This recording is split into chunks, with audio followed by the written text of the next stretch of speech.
So we were watching this video of a scientist who dissects a human body, right? Has cadavers and organs and body parts donated.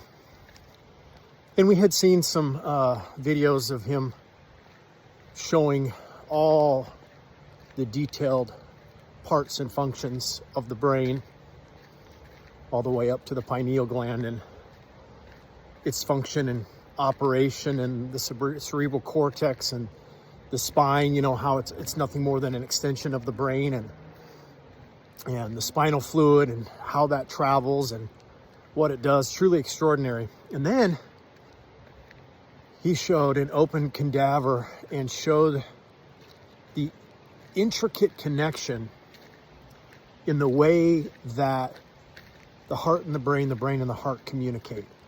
In all these beautiful nerves and wires that are firing.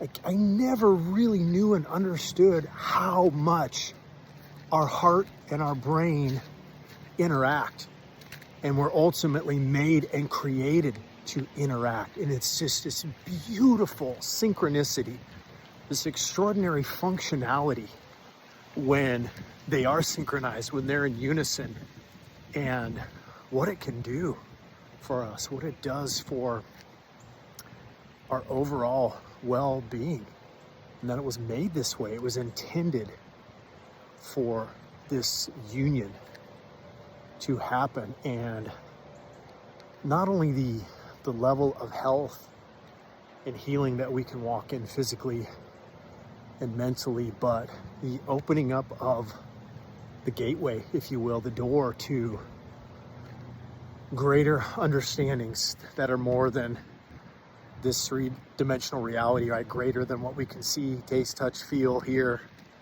things like that. That there's this world of source from which all matter is and was created. That is an even greater reality. It's truly, truly extraordinary. And the depth of love that we can experience, that we can tap into, and what that does when our heart opens up, and how it begins to interact with our brain, and when that cerebral spinal fluid can flow the way that it's supposed to, the way that it was always intended. And throughout time and history, right, a lot of that understanding and knowledge has been lost. And of course, you know, the environment that we live in and genetically modified foods and everything that's, you know, really inhibited our ability to be healthier, to live longer and things like that. But it's extraordinary, you know. Love is the source, and the source is love.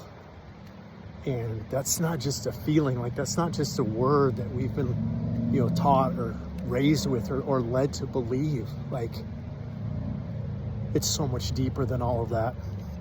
And when you have forgiveness, and when you have healing, and when you're operating from a place of wholeness and oneness, the way that you live, the depth of gratitude that, you know, just flows out of you is so different. The perspective you have on life, the way that you live, the way that you treat others, the way that you treat and love yourself. It's extraordinary. That's all I can say.